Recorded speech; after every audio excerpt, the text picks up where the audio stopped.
Since the beginning of recorded history, the human race has been at war. First with members of their own family, then their fellow countrymen, and finally nations at large. Yet perhaps the starting ground for all these conflicts lays somewhere deeper, within the very character of the human condition, in the dark, untouchable crevices of the human heart. It is said that the first iniquity of free will began even before the maiden pilgrimage from the embryo, preceding the very creation of the earth itself, in the forelife of souls in the heavenly realms.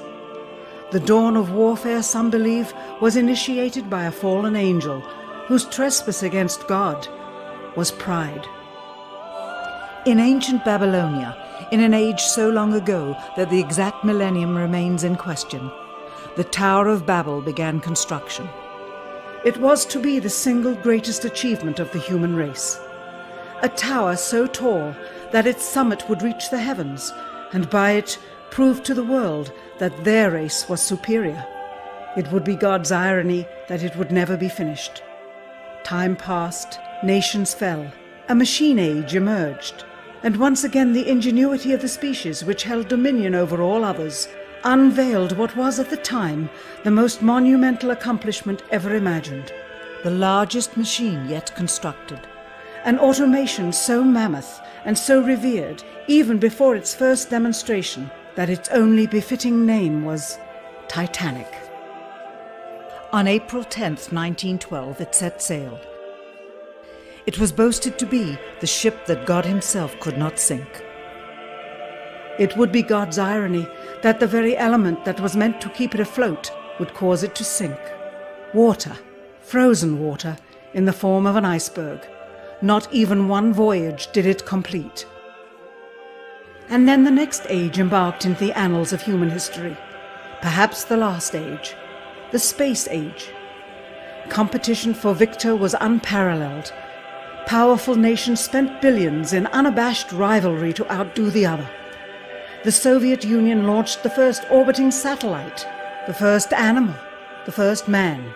They had logged 500% more hours in space than the United States. And in June of 1969, they launched an unmanned probe to the moon to retrieve the first soil sample from another world, just 1 month before Apollo 11. That's how close the race was. Had their unmanned probe not crash-landed into the lunar surface, the first moon rock brought back to Earth would have been by the Soviet Union. Richard Nixon, president at the time, had this to say about the latest work of the human hand. It is the greatest week since creation, the greatest event since the laying of the foundation of the seas, since the origin of the universe itself, since the design and formation of the delicate human eye through which all these things are perceived, was a flying machine with its 2 passengers landing on its closest celestial neighbor and returning from where it came. Perhaps again God's irony lies somewhere within this great boast of humankind. The building of the tallest tower for the sole purpose of standing out among the races was never finished.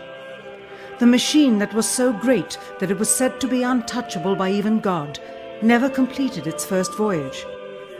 And finally, the crowning achievement of humankind, the greatest boast of the species, the event in human history most associated with pride in our own accomplishments, landing on the moon.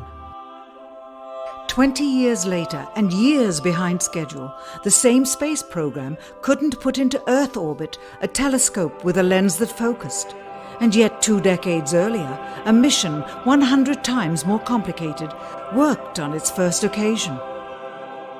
With close scrutiny of the motives of the zealous Nixon administration, a critical examination of the entirely government-controlled press coverage, and newly discovered footage of the crew of Apollo 11 staging part of their mission, we wish to detail what may come to be the greatest government conspiracy of all time. A funny thing happened on the way to the moon. Dr. von Braun, how would you say we stand in relation to the Russians, and do you think we can ever catch up? I'm convinced that in the space field, The Russians are ahead of us, particularly in large weightlifting capability, and that at the moment the problem is not so much to catch up, but first build up the working speed that they have already demonstrated. After we are running as fast as they do, there's still a considerable gap to close, and only the future will tell whether we'll manage to close that gap. We cannot and will not ever get into this race as we should, so long as all of our objectives are short-term objectives. We've got to have no finite end to our objectives. The end of our objectives should be as far as we can see at any given time. But right now, we need a 10 to 12-year program that has as its ultimate goal the manned domination of space. And if we don't, we're going to be in trouble. I believe that this nation should commit itself to achieving the goal before this decade is out of landing a man on the moon and returning him safely to the Earth. We must assure our preeminence in the peaceful exploration of outer space, focusing on an expedition to the moon in this decade. T-minus 60 seconds and counting. We passed T-minus 60. 55 seconds and counting. Neil Armstrong reported back when he received the good wishes. Thank you very much. We know it will be a good flight. Good luck and Godspeed. 40 seconds away from the Apollo 11 liftoff. All the second stage tanks now pressurized. 35 seconds and counting. We are still go with Apollo 11. 30 seconds and counting. Astronauts report it feels good. T-minus 25 seconds. 20 seconds and counting. T-minus 15 seconds. Guidance is internal. 12, 11, 10, 9. Ignition sequence start. 6.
Unbeknownst to the citizenry, high above the Earth, beginning at an altitude of 1,000 miles and extending an additional 25,000 miles, lay lethal bands of radiation called the Van Allen radiation belts. Every space mission in history with humans on board, from both the United States and Soviet Union, from the first in 1961 to the present, has been well below this deadly radiation field. Mercury, Gemini, Soyuz, Skylab, the Space Shuttle, all maintained altitudes well below 1,000 miles. All except Apollo. The more experienced Soviets spent 100 hours in space for every 20 hours of the US. In order to survive the hour-and-a-half journey through this radiation field necessary to reach the moon and return, solid lead shielding between the astronauts and the exposure outside would be required. The mammoth Saturn V rocket used by Apollo was already 35 stories tall and weighed as much as a battleship. To add additional tonnage in the form of a lead barrier completely surrounding the crew members would have made it impossible for the vehicle to get off the ground. That is why the Soviets, though more advanced, only sent an unmanned probe to the moon. The Apollo spacecraft's narrowest shielding was less than 1/8 of an inch of light aluminum. In 1998, the space shuttle flew to an altitude of 350 miles, one of its highest altitudes ever, hundreds of miles below the beginning of a field of radiation that was so severe that the astronauts inside of their shielded spacecraft and inside of their shielded spacesuits saw flashes of light with their eyes shut that they described as shooting stars, due to radiation penetrating first the shuttle's shielding, then their spacesuit shielding, then their skulls, and finally the retinas of their closed eyes. As a result, CNN issued the following report noting NASA's unpredicted surprise. The radiation belt surrounding Earth may be more dangerous for spacewalking astronauts than previously believed. Scientists say the phenomena known as the Van Allen belts can spawn killer electrons when the Earth's magnetic field changes. These electrons that are being studied could have an important effect, not only on satellites, which has happened in the past, but could also affect the astronauts by creating large doses of radiation that could influence their health. The electrons can penetrate through various materials, including spacesuits, and can pass through, in fact, the walls of the space station, and can create high charges deep inside of these objects. President Kennedy, a man of political, not scientific background, set the irrevocable goal of landing a man on the moon by the end of the 1960s, just days after America's first astronaut had spent a mere 16 minutes in space, not even achieving a single orbit around the Earth. We choose to go to the moon in this decade and do the other things, not because they are easy, but because they are hard. We take an additional risk by making it in full view of the world. But as shown by the feat of astronaut Shepard, this very risk enhances our stature when we are successful. The technology necessary to launch the massive Saturn V rocket and an intercontinental ballistic missile is 95% similar. When the Soviet Union launched mankind's first satellite, Sputnik, in 1957, there was grave concern that they had mastered space ahead of the United States and might use this advantage to launch a first nuclear strike from an orbit high above North America. When they also put the first animal in space, then the first man in space, then achieved the first spacewalk, the first crew of 3, and the first ever of 2 simultaneously orbiting spacecrafts, concern turned to fear and then horror as America watched their communist enemy achieve all these firsts with no hope in sight of ever catching up. President, a member of Congress said today that he was tired of seeing the United States second to Russia in the space field. I suppose he speaks for a lot of others. What is the prospect that we will catch up with Russia and perhaps surpass Russia in this field? However tired anybody may be, and no one is more tired than I am, it is a fact that it's going to take some time, and I think we have to recognize it.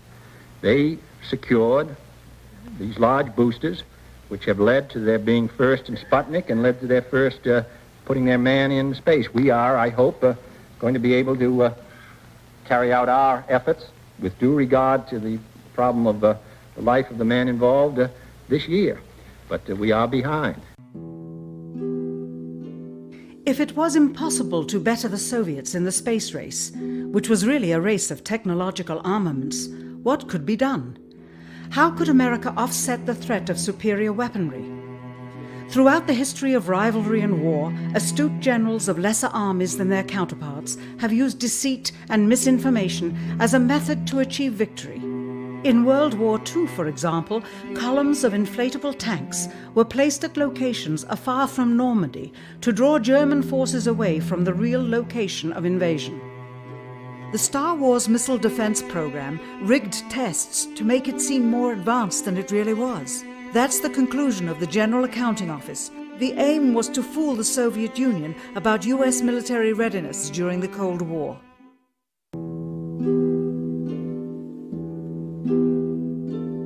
Certainly, it was not possible to fool just the Soviets about US strategic capability in the 1960s, while somehow informing 200 million Americans of the truth secretly.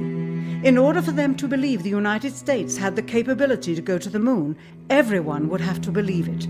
Furthermore, the pride of a nation was at stake, and the goal of a martyr, not to mention the growing unrest domestically of a government throwing tens of thousands of lives away in a foreign war riddled with contradiction and ambiguity. In addition, the Apollo program had already spent billions of dollars. If it failed to achieve its goal with such an investment, it would indeed be a large and bitter pill for the taxpayers to swallow. The cost of the program, whose sole goal was to be the first to plant a flag on the lifeless rock just outside the Earth, if adjusted for inflation to the 21st century, was $135 billion. With a profit margin of just 7%, this would be equal to over $9 billion profit going to the privileged contractors chosen by their friends at NASA. If the machinery was in fact only achieving Earth orbit, as other earlier missions had already done, then the completion and functionality of the other components would not have been as important, and even more profit would have been made. $135 billion could feed 2 million people for their entire lives. It could also buy 2 million two-bedroom houses. Yet how could such an undertaking be kept secret, and for such a long time? To the latter, one needs only to remember that an unsolved riddle 6 years older, the assassination of President Kennedy, still daunts the minds of the vast majority of Americans. As a parent of a conspiracy, as his assassin being assassinated himself, the truth of the matter has still escaped history. In keeping a secret of the magnitude of the Apollo missions being fraudulently created, one turns to the Manhattan Project for comparison. Surreptitiously building the first nuclear bomb during the early to mid-1940s involved 129,500 people over a 3-year period. Yet the secret did not get out. A quarter century later, the art and technology of espionage inevitably improved, narrowing dramatically the number of players in the know of a large clandestine operation. Just 1 year before the first mission to the moon, NASA launched the Tetra satellite, specifically designed to simulate flight data coming from the moon, so that the ground crews could rehearse the landing, much as the astronauts did in their own simulations. Had it not supposedly fallen back to Earth, all that would have been needed during the actual flight would be a repeat of one of these computer programs, with a few original variations, transmitted to the satellite for rebroadcast to Houston. Scores of computers and their deceived operators on the ground would then receive prearranged information, including the alleged location, altitude, and fuel consumption of the spacecraft, as if it were descending to the moon's surface. If the Soviets tried to find the actual location of an Apollo crew in the hundreds of thousands of miles surrounding the Earth and the moon, it would be tantamount to trying to find a rowboat in the Atlantic Ocean. The fact that the Apollo program was so departmentalized, with various construction and test sites around the country, meant that only a few people saw the whole picture. And for the first time ever, there was no independent press coverage of such an historical event. Whatever pictures and sound were distributed to the public were strictly controlled and previewed by the federal government. They were then disseminated unchecked until this hour. For who would realize that the unthinkable was not only possible, but absolutely true?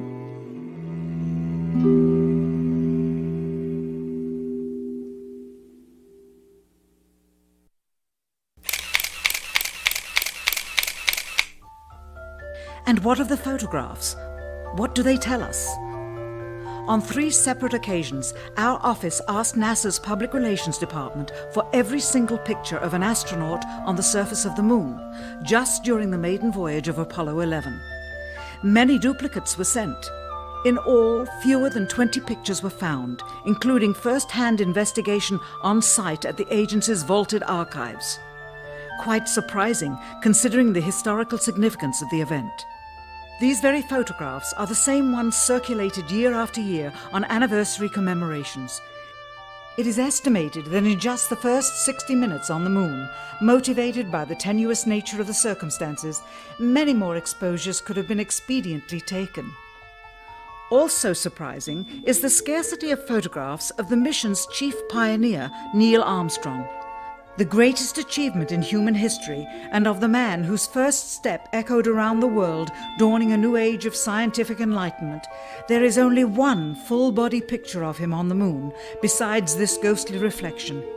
This one, taken by an automatic camera mounted on the side of the lunar module.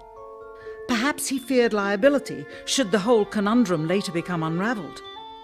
Perhaps he has forgotten that he attested to the authenticity of the event with his signature on this plaque engraved by the federal government.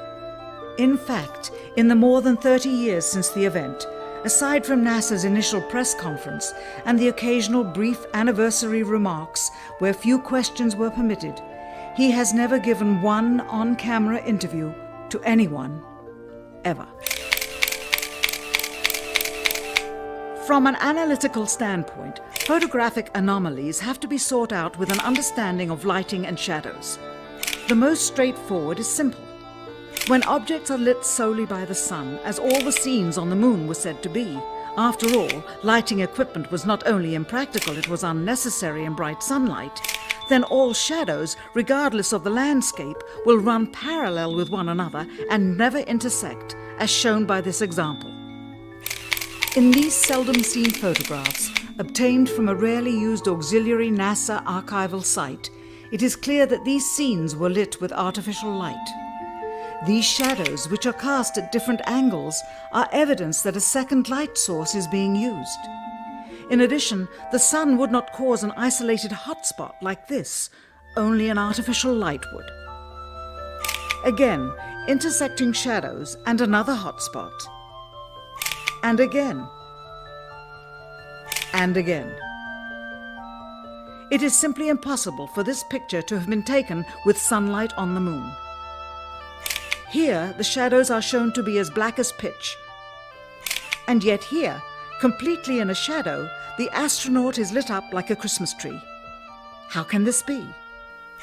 Or this, on the shadow side of the lunar module. In this magnification of an Apollo photograph, a rock, very likely a papier-mâché prop because of the crease here, is categorized with the letter C. In later releases of the same picture, the letter is gone, probably airbrushed out. Here, a crosshair, which was burned directly into the image from the film plate, and thus should always appear on top of the objects in the photograph, appears behind the object in this scene, clearly revealing a composite of two pictures into one. Someone apparently forgot to create a burn crater underneath the lunar module's 10,000-pound thrust engine, despite the fact that during ground tests there was a real concern for the vehicle falling into the hole the engine created as it descended. Here is a depiction based on the latest specifications and scientific data. In these enlargements, it looks as though the lunar module was simply placed there, not even one speck of moon dust on the landing pod. As a result, all subsequent flights had to have the same discrepancy, which was explained away by the effect of no atmosphere. And what about stars? On the moon, with no atmosphere, they must have been quite a sight to behold. Yet there is seldom any mention of them, if ever, by any of the astronauts on any of the missions. Undoubtedly, creating a mural with all the constellations properly placed in the sky would have been virtually impossible to create accurately, much less realistically. A competent amateur astronomer would have been able to call attention to the slightest error in measurement. The answer? Not to talk about the stars. Ever. In their post-flight press conference, it was the only question to which Neil Armstrong responded with an absence of memory. When you looked up at the sky, could you actually see the stars and the solar corona in spite of the glare? We were never able to see stars from the lunar surface or on the daylight side of the moon by eye without looking through the optics. I don't recall during the period of time that we were photographing the solar corona what stars we could see. I don't remember seeing any. Years later, though, Michael Collins would remember seeing the elusive stars and wrote about them in Expeditions to the Moon. It seems his memory improved the older he got. Why don't stars appear in any of the photographs? Simply because the proper, mostly closed exposure setting for the camera's iris, set that way to compensate for the bright sunlight on the moon's surface, completely diminished the faintness of relatively distant specks of diminutive light. This answer is true. It does not, however, explain why they never took any pictures of the stars by themselves, with an exposure setting perfect for them. While they took 3 automobiles to the moon, they never took a photographic telescope. Had they done so, they would have been able to see farther into the universe than had ever before been realized. If they had taken a telescope and were not actually on the moon, they would have had to concoct undiscovered galaxies that might one day prove to be non-existent. The cost of the 3 moon rovers in 21st century currency? Nearly $60 million each, though they had fewer parts than a Jeep. Where was all this money going? Then there's the flag, blowing in the wind, at least twice, on the atmosphereless moon. We can only guess that most of the missions were staged inside for fear of possible aerial or satellite reconnaissance from an unfriendly nation. The backpacks, designed for 1/6 gravity, must have had the cooling systems removed to allow for movement without falling over. With very near and hot studio lighting, that left one hot astronaut inside. Assuming that it was the astronauts inside, after all, their faces were always covered. The necessary mammoth amounts of air conditioning were probably responsible for the air current. Here the editor cuts to a still shot of the flag, just as the effect becomes noticeable. Here it is unchecked. This rare clip, attained decades ago, was never re-released with the inevitable increase in experience and scrutiny. To demonstrate 1/6 gravity, a bouncy, floaty feel to the astronauts' movements would be similarly achieved with relative simplicity. Slow motion. You are viewing the scenes as they aired more than 30 years ago. Now let's look at them with the speed doubled. It becomes discernible that they are, in fact, in Earth's gravity, and are no more leaving the ground than they would on Earth. It is clear from these rarely seen color television pictures that the crew of Apollo 11 brought a high-resolution color video camera with them on their mission, yet the only pictures broadcast live from the moon's surface were these from a low-definition black and white camera. In fact, the networks complained because in addition to this, they were forced to shoot the images, second generation, off of a projection TV of the technology of 30 years ago, and were not even allowed to take a direct feed, which further degraded the quality and clarity of the images. Perhaps this was precisely what NASA and the federal government had in mind. After all, it was a first, regardless of where they were. Better to open up their debut mission with fuzzy pictures and numerous blackouts, rather than show too much revealing detail of a false scene that was yet unproven. And finally, the element that seals their fate. Of all the footage of Apollo 11 requested from NASA over a 5-year period, one gem was discovered just before the completion of this documentary. An old reel received by mistake.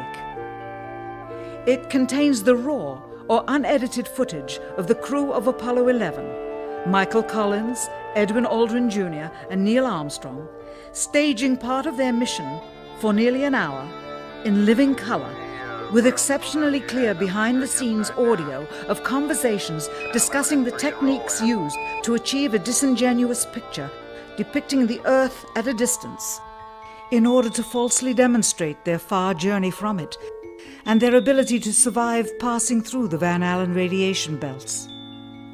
It cannot be misconstrued that this staging was done for some other reason prior to the mission, for the reel itself is slated and dated July 18th, 19th and 20th, 1969, the very days of the mission when they were said to be approaching and achieving lunar orbit.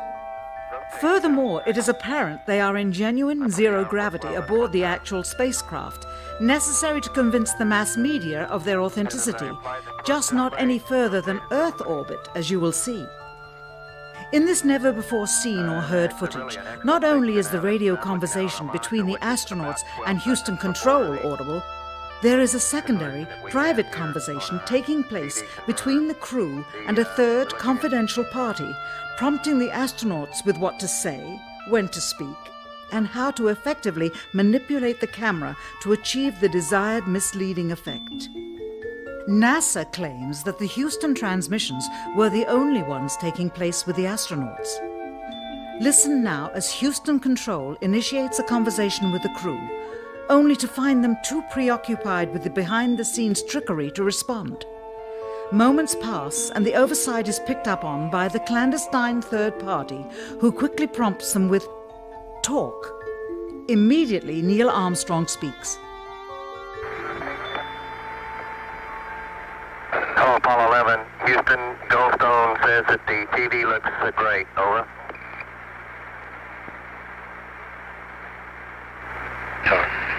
Okay, Roger. We're coming in on Earth. Again, the illusion they are attempting to create is the Earth at a distance to demonstrate their far journey from it and their ability to survive passing through the Van Allen radiation belts. Understand, too, that only about 20 seconds of this raw footage was ever broadcast to the public, and these conversations discussing their deception were believed to be private, until now. Here they discuss that these television transmissions were in fact not broadcast live as everyone believed. They were first screened and edited for playback later. Roger, Neil. We just wanted a narrative such that we can, when we get to playback, we can sort of correlate what we're seeing. Thank you very much. Here they discuss the fact that they have turned out the lights and have blocked out sunlight from entering the spacecraft through the other windows, as to not cause any reflected light to fall onto the spacecraft's wall in the foreground. Okay, very good. Well, we shut out the sun coming in some of the other windows into the spacecraft, so it's looking through the number one window, and there isn't any reflected light. The reason this was done is so that the truth of the matter would not be revealed. It is this. Though the federal government would have you believe that this is a view of Earth from a distance out of the spacecraft's window as it nears the moon, it is not. What they have ingeniously done is placed the camera at the back of the spacecraft and centered the lens on a circular window in the foreground, outside of which it is completely filled with the Earth in low orbit. The circumference of the window then appears to be the diameter of the Earth at a distance, with the darkened walls of the spacecraft appearing to be the blackness of space around it. That is why they wanted the interior dark and blocked out the sun from entering through the other windows. Here you can see the extruded window, probably 2 inches thick at the bottom. This is because the Earth's shine is coming in at a downward angle. It also causes the Earth to appear to be an irregularly shaped circle, for you are seeing the outside of the window at the bottom and the inside of the window at the top, which together form 2 different sized halves of a circle. Subsequently, this take was never used. As they perfected the shot, a crescent-shaped piece of black material was inset slightly into the window to create the illusion of the Earth's terminator line dividing night and day. It is uncannily convincing. During this segment, intended to be edited and played back later for the worldwide television audience, dated July 18, 1969, Neil Armstrong condemns himself as he states that he is 130,000 miles out, or halfway to the moon, as the NASA flight log also states on this date, when he is in reality in low Earth orbit of a few hundred miles. Roger, Houston, Apollo 11. Calling in from about 130,000 miles out. Here, during another segment, also intended to air after review, Neil Armstrong falsely explains to the viewers how the shot is attained by putting the camera's lens to the window's glass, as it would have to be if they were the claimed distance away from the Earth. We only have one window that has a view of the Earth, and it's filled up with the TV camera. If the window was completely filled up with a TV camera, as he stated, then an astronaut's arm would not be able to get between the camera and the window, as it obviously does here in this outtake. South America becomes invisible just off beyond the Terminator or inside the shadow. You can also notice how the astronaut operating the camera reacted to the mistake by attempting to pan away from it. Blue gas, see white bands of major cloud formations across the Earth. This is a segment that they believed wasn't even being recorded, much less suitable for broadcast, for the lens was being zoomed out and the scene was being changed to that of an interior of the astronauts at work, and apparently the stop button popped back up on the recorder without notice. Here is the diffused work light that they used to see camera controls, but not throw light onto the spacecraft's wall. Here they remove part of the crescent insert.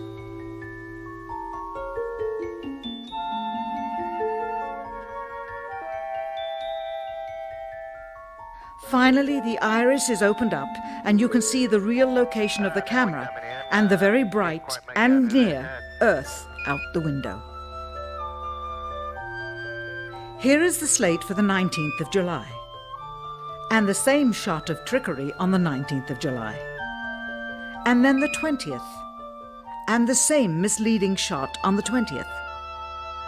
Later that evening, they were said to be walking on the moon. How can this be when they were in Earth orbit only 9 hours earlier, and the moon is some 3 days' journey away? Furthermore, if they genuinely went to the moon, why would they be faking any part of it? Why this trickery with the window? By faking being halfway to the moon, it becomes apparent that they did so because they could not even go halfway. It thus confirms that the stumbling block to their success was the lethal radiation of the Van Allen radiation belts. Since the same equipment was used on the subsequent missions in the 40 months that followed, none of them could have gone to the moon. They only increased their proficiency at staging them. When some TV viewers of the second manned mission to the moon telephoned the networks complaining that reruns of I Love Lucy were being interrupted, it became clear that for the taxpayers, once was enough. But it wasn't enough for the government and contractors. Billions of dollars of pure profit went with each return. How coincidental that the following mission would have the element of life and death jeopardy. Apollo 13. Now the public would take going to the moon more seriously and be reconnected with the drama. We now realize that perhaps the reason Neil Armstrong has never given an on-camera interview is because he doesn't want to lie anymore. What threats may have been made upon such honorable men or their families to possess their reluctant cooperation and later ill feelings towards perpetuating this still darkened hour in American history. NASA's highest-ranking official, James Webb, resigned without explanation just days before the first Apollo mission. Why, when he was on the threshold of achieving the greatest accomplishment of his career? All 3 Apollo 11 astronauts also resigned shortly after their return. On the 25th anniversary of the event in 1994, Neil Armstrong made a rare public appearance and held back tears as he spoke these brief cryptic remarks before the next generation of taxpayers as they toured the White House. Today we have with us a group of students among America's best. To you we say, we have only completed a beginning. We leave you much that is undone. There are great ideas undiscovered, breakthroughs available to those who can remove one of truth's protective layers. He is that layer. Perhaps someday soon, with the uncovering of this footage and its meaning, the true patriots of America will rise up or come forward and free the citizens and themselves from the sin that so easily entangles and from a federal government that needs to have the gangrene cut off. Even if the government's destruction would come from the truth, then it is not worthy to stand, and its betterment would inevitably follow. All of us are mortal. All of us will die. Perhaps the seeking of a clear conscience before that hour will motivate the truth into the light. Perhaps as citizens we should offer amnesty for this and other crimes of history, for facts from those involved, before the truth perishes with them. Why must we wait until the year 2017 to open the Kennedy assassination files? Perhaps they will not even be opened then, for the law that reluctantly stipulates their release says so with this clause, quote, with the exception of documents certified for continued postponement by the President.